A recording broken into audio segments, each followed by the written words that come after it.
HarperCollins and HarperAudio present The Felons Ball, a novel by Polly Stewart, performed by Amanda Stribling. For my mother, Mary Wellick Atwell, and for Sarah, Diane, Sabrina, and Norm, my sisters from another mister. 1. Natalie walked through the blood, leaving a trail of red footprints across the laminate before she realized what she'd done. She always left the overhead lights on dim, preferring the illumination of the battery-operated candles along the mantelpiece, and she'd turn the lights down another notch as they began the cool-down. After helping a woman in the back row lengthen into a side bend, she'd come back to the front, ready to move them through a final sun salutation, and then to the floor for seated poses. Raise your arms over your heads, bringing the hands together, Natalie said in her softest and most gentle voice, and all the students obeyed. Then suddenly Amanda Vergotti sat down on the floor, face gray as a gym towel. Natalie stared at the footprints leading back from her place at the front of the room to Amanda's black rubber mat. She's peeing blood, she thought. Then somebody started screaming. Later, she would wonder if maybe the whole thing was her fault. Afterward, Natalie would think that perhaps she'd been in too big a hurry, rushing the students along, her mind already moving on to her plans for later that night. Cassie's voice echoed in her head, reminding her that yoga was more than a physical practice, and that the people who came to her studio were entrusting her with their entire selves, not just their bodies.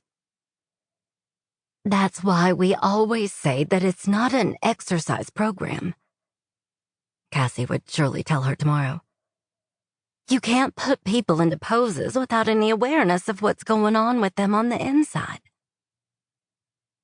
But that was exactly what Natalie had done.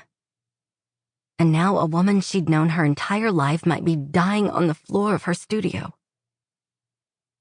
She prayed for the first time in years.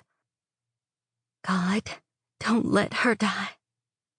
God, please don't let it be something I did. When Natalie was a child, Amanda, an unruly girl with long curly hair and a raspy laugh that made her sound several decades older than the rest of them, had been a friend of her sister Caitlin's. But a few years ago, she'd moved back to town, transformed from a wild teen to a sleek beauty with a rich husband in tow. And though Natalie was bemused by the change, she was glad to have Amanda as a client. She was the kind of yoga student who threw herself into the practice, insisting on the most advanced version of the pose as if she expected a gold star for her efforts.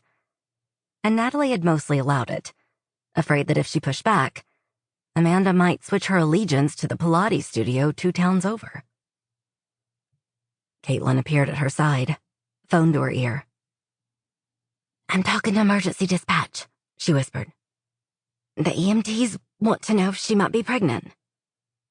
Could you be pregnant? Natalie said, speaking as quietly as she could, hoping her voice wouldn't reach the students still clustered behind her.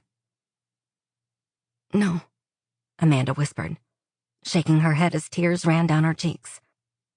We're not. I know that's not it. But there was so much blood. Natalie snapped her fingers at the woman beside her and pointed at the cabinet along the back wall. Towels, she barked, and the woman, whose name she couldn't remember, sprang into action, throwing open the doors of the cupboard, revealing half a dozen cheap loaner mats, blocks, straps, but no towels.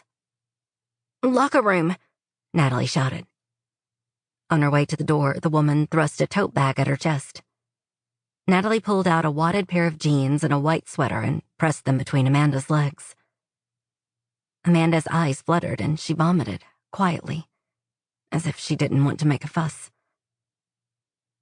Someone handed Natalie a trash can, and she moved the towels to position the can by Amanda's chin.